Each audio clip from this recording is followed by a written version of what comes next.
बिस्मिल्लाहिर्रहमानिर्रहीम। अस्सलाम वालेकुम। कैसे हैं आप सब? उम्मीद है कि आप सब खैरियत से होंगे। Welcome back to my channel. आज का व्लॉग मैं स्टार्ट कर रही हूँ रात से। और रात में ना हम लोग थोड़ा कहीं काम से बाहर गए थे, तो वहाँ ना पास ही बच्चों का पार्क बना हुआ था। मिनी ज़ू भी था यहाँ। और ना फिर मैंने ना इनसे कहा कि चलें जमल को लेकर चलते हैं, तो थोड़ी सी जमल की आउटिंग हो जाएगी।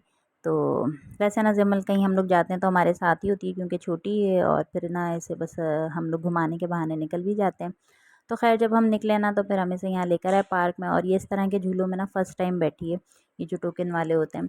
तो बिल्कुल ही ना एक्सप्रेशन लेस थी, ना ऐसे खुशी थी, ना ऐसे दुख था कि मुझे कहाँ बैठा दिया। बस हैरत से ना हर चीज़ देख रही थी। और यहाँ ना कुछ परिंदे भी थे, जानवर भी थे। तो मैं सब कैप्चर नहीं कर पाई, क्योंकि ना लाइटिंग का बड़ा मसला था। लाइट बिल्कुल भी अच्छी नहीं थी, प्रॉपर लाइट नहीं थी। बस एक एक बल्ब ना पिंजरे के अंदर था और पूरे पार्क में अंधेरा अंधेरा सा था। बस जो दूर दूर बल्ब जल रहे थे ना, उसकी वजह से थोड़ी रोशनी थी। बस प्ले एरिया में थोड़ी लाइटिंग थी, क्योंकि वहाँ बच्चों के अट्रैक्शन के लिए ना खूब लाइटिंग लगाई हुई थी। तो बाकी जो पार्क था ना उसमें लाइटिंग अच्छी नहीं थी। तो ये है जी मोर, जो आपको नज़र आ रहा है, बहुत खूबसूरत मोर था। इसमें वीडियो में इतना पता नहीं चल रहा, लेकिन सामने बहुत हसीन वाइट और ग्रीन और ब्लू कलर का मोर था। और ये है जी मंकी, जिसको ना इतना पिंजरों में इतना बंद किया हुआ है। खैर तो ना यहाँ भी लाइट नहीं थी प्रॉपर, बस 2 मंकी थे इसके अंदर। तो जिमल को हम लोग दिखा रहे थे, वो बड़ी हैरत से ना देख रही थी। बस थोड़ा सा हम लोग यहाँ घूमे फिरे थे। उसके बाद फिर हम लोग आ गए थे घर। और ना जानवर तो काफ़ी सारे थे, लेकिन वही लाइटिंग का इशू था, तो लाइटिंग अच्छी नहीं थी, तो फिर वो ज़्यादा कैप्चर नहीं कर पाई मैं। तो और रश भी था लोगों का ना, काफ़ी फैमिलीज़ आई हुई थी। और ये थे जी कलरफुल से तोते। और बहुत ही प्यारे कलरफुल के तोते थे ये। और यहाँ भी वही मसला, लाइटिंग नहीं थी। आप खुद देख सकते हैं क्या ना, बिल्कुल कितनी कम लाइट है। खैर उसके बाद ना ये है जी दूसरे दिन का व्लॉग। और दूसरे दिन यानी दोपहर का व्लॉग है। दोपहर में ना मैंने थोड़ा कीमा निकाल के रखा था कि ना चलो कुछ बना लेते हैं। तो कीमे का सालन 2-3 दफ़ा बनाया था। तो इस बार ना सालन बनाने का बिल्कुल मूड नहीं था, तो मैंने सोचा कि ना मैं थोड़े से ना गोला कबाब बना के रख देती हूँ। तो बच्चे बड़े शौक से खाते हैं और बनते भी बहुत टेस्टी हैं। और ना बहुत ही सिंपल और आसान तरीके से बन जाते हैं, बिल्कुल रेस्टोरेंट स्टाइल में बनते हैं। उसके लिए ना हमें चाहिए बस यहाँ पर ब्राउन प्याज, और ये थोड़ा सा मैंने लिया चाट मसाला, ये धनिया धनिया पाउडर, मिर्च पाउडर, और ये कुटी हुई मिर्चें, ये हल्की सी हल्दी, और थोड़ा सा गरम मसाला, और ये है जी भुना कुटा ज़ीरा। बस ये तमाम चीज़ें ना हमने एक जगह सेट कर दी हैं। और ना ये है जी कीमा, हाफ़ के जी कीमा था। और इसको ना बहुत अच्छी तरह इसका पानी खुश्क करके ना, अगर आपके पास चॉपर है, ब्लेंडर है, तो आप उसमें इसको डाल के ना अच्छे तरीके से मिक्स कर लीजिए। आप चाहें तो सारे मसाले डाल के भी मिक्स कर सकते हैं, लेकिन मैं हाथ से ही करती हूँ। तो और ये लेमन जो है वो मैं स्क्वीज़ करके डालूँगी इसके अंदर। लेमन अगर आपके पास जूसी हो तो आप एक भी डाल सकते हैं। मेरे पास जो थे वो जूसी नहीं थे, तो फिर मैंने 2 ले लिए थे। और एक जो है ना वो कल जो बिरयानी बनाई थी उसमें से बचा हुआ था हाफ़, तो वो भी मैंने ले लिया था। और साथ में बेसन है, हरी मिर्चें, और लहसुन अदरक का पेस्ट है, और धनिया और पुदीना थोड़ा-सा मैंने धो के कट करके वो भी डाल दिया था। और ये है जी मीट टेंडराइज़। अगर आपके पास ये ना हो तो आप पपीता भी ऐड कर सकते हैं। पपीते का पेस्ट आप पीस के आप पपीता रख लें, वो भी आप डाल सकते हैं, लेकिन वो मेरे पास नहीं था, तो फिर मैंने ये डाल दिया था। कीमा देख लें बिल्कुल ही खुश्क है, इसके अंदर कोई पानी नहीं है। अच्छी तरह से इसका ना पानी खुश्क होना चाहिए, क्योंकि एक तो ये ना कच्चे कीमे के बनते हैं, तो फिर ये होता है कि जब हम इसे फ्राई करेंगे ना, तो एक तो वो सिकुड़ भी जाते हैं, और दूसरा ना पानी रह जाता है, तो फिर मज़े के बनते भी नहीं, टेक्सचर नहीं अच्छा बनता इनका। तो जी नमक मैं भूल गई थी, वो फिर मैंने ऊपर से ऐड किया। और ना 1 चम्मच जो है ना मैंने दही भी डाल दिया था, ताकि थोड़ा सा जूसी जूसी सा बने, वरना बिल्कुल ही खुश्क खुश्क था, क्योंकि इसके अंदर ऑयल वगैरह कुछ नहीं डलता। तो बस ये देखें कितना अच्छा सॉफ्ट सा ना हमारा ये मटेरियल तैयार है। और ना सारा मसाला हमने अच्छे तरीके से इसके अंदर ना मिक्स कर दिया था, और बहुत प्यारा सा कलर आ गया ना। मिर्चें बहुत तेज़ हैं और ना ही कम होंगी।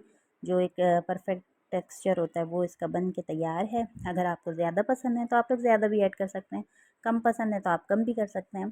तो हमारे यहाँ थोड़ा स्पाइसी ही खाया जाता है। उसके बाद ना कोयला कोयला मुझे मिल ही नहीं रहा था। ये थोड़ा सा इतना सा टुकड़ा मुझे खैर मिला, तो फिर ये ना मैंने इसको यहाँ जलाने के लिए रख दिया। जब ये जल जाएगा तो फिर हम इसकी जी जो कोयले की धुनी होती है वो देंगे, ताकि ना हमारे इसमें गोला कबाब में ना बारबेक्यू का फ्लेवर आ जाए। तो बस जब ये जल के गर्म हो जाएगा तो इस तरह से इसमें से ना धुआं निकलेगा। हम इसे कवर करके रख देंगे 1-2 मिनट के लिए, या 2 मिनट के लिए भी कवर कर देना तो अच्छी खासी इसके अंदर ना खुशबू आ जाती है इसकी।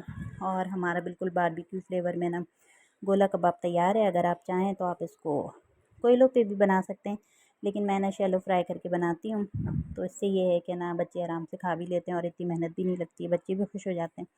खैर उसके बाद ना मुझे देना था इनका शेप। और ना जब बैठी मैं नीचे, मैंने कहा नीचे बैठ के ना आराम से कर लेती हूँ, लेकिन वो पता है कि बच्चे छोड़ते ही नहीं। जिमल कभी प्लेट उठा लेती, कभी स्ट्रॉ उठा लेती। उसके बाद वापस ना मुझे किचन में आके खड़े होके ये सब काम करना पड़ा। और देखने में ऐसा लगता है इतना आसान सा काम है, लेकिन काफ़ी टाइम लग गया था इसके अंदर ही ना। पहले मैंने सबको ना शेप दे दी थी ताकि उसके बाद आसानी से काम हो जाए। यहाँ पहले मैंने सबको हाथ से शेप दे दी, तो थोड़ा ऊपर नीचे हो जाता है क्योंकि हम लोग घर में बनाते हैं।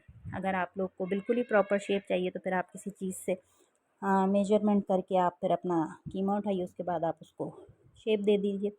खैर मैंने हाथ से ही किया था तो बस छोटे छोटे से मैंने बना लिए थे, क्योंकि गोला कबाब थे, गोल गोल बनने थे। तो उसके बाद ना फिर मैंने स्ट्रॉ इंसर्ट करके ना बस वो थोड़ा सा उसको हाथ से मिक्स किया, तो ये अच्छी खासी शेप इसकी इस तरह से बन गई थी। और ये बहुत यमी बनते हैं, बहुत यमी बनते हैं।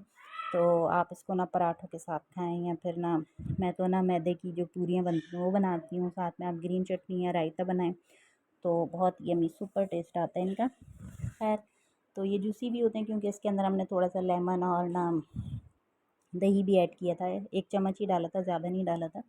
तो बस ये सब चीज़ें डाल के ना मिक्स करके अब मैं इसको रख दूँगी फ्रिज के अंदर ताकि ये सेट हो जाए।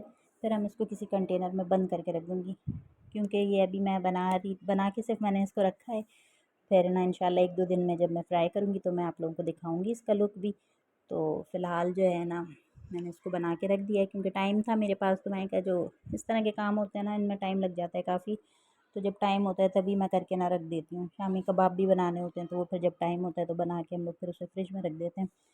फिर जब ज़रूरत होती है तो निकाल के आप फ्राई कर लें। उसके बाद इसी में काफ़ी टाइम लग गया था। फिर बनाना था रात का खाना, 6 बज रहे थे शाम के ना, तो मैंने सोचा कि रात का खाना भी चढ़ा दूँ, क्योंकि हमारे यहाँ जो है ना रात में बनता है खाना और फिर दोपहर में वही चलता है। यानी जो रात में बनता है फिर दोपहर में वही, दूसरे दिन दोपहर में ताज़ा नहीं बनता, फिर रात में हमारे यहाँ ताज़ा खाना बनता है।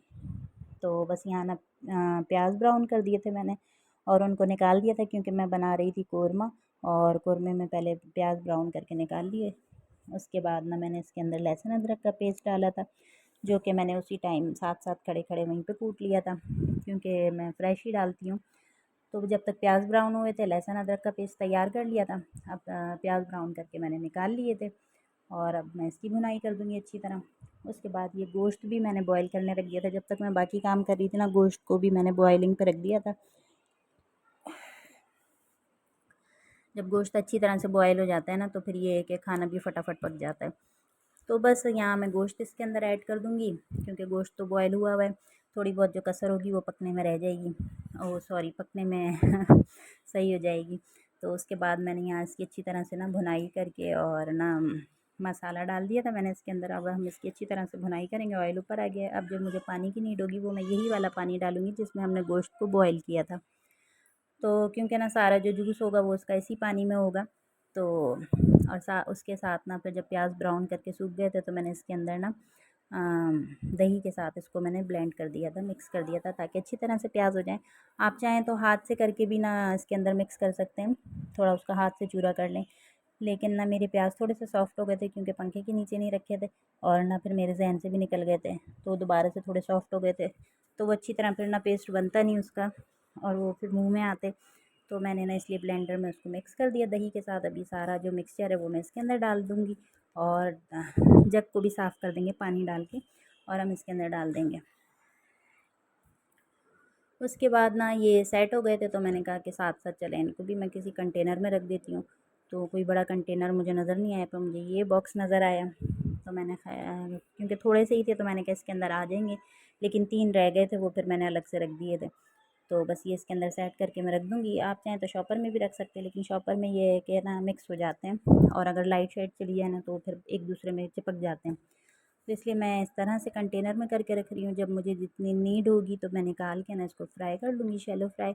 आप चाहें तो डीप फ्राई भी कर सकते हैं, लेकिन मेरे ख़्याल में शैलो फ्राई बेहतर रहते हैं। तो हल्का सा ऑयल लगा के आप इसको फ्राई कर लें। उसके बाद बस ये यहाँ रेडी थे। अब मैं इनको रख दूँगी फ्रिज में, ताकि ये जब भी हमें खाने होंगे तो हम इसे निकाल के फ्राई कर लेंगे। बस ये इसको मैंने समेट दिया। और यहाँ जो है ना, मेरा कोरमा भी रेडी है, क्योंकि आज मैंने बनाया कोरमा। तो बस ये यहाँ रेडी है, दम पे मैंने इसको छोड़ दिया है। अब ये ना पकता रहेगा हल्की आंच पे। और बाहर से तंदूर से हमने मंगा ली थी रोटी। उसके बाद मैं यहाँ खिलाऊंगी बच्चों को खाना, क्योंकि बच्चों ने सुबह स्कूल जाना होता है। बाकी तो फिर नमाज़ पढ़ के खाते हैं। तो बच्चों को खाना खिलाएंगे। और बस मेरा ब्लॉग इतना सही था, पसंद आए तो जाते जाते लाइक कर दीजिए। अल्लाह हाफ़िज़।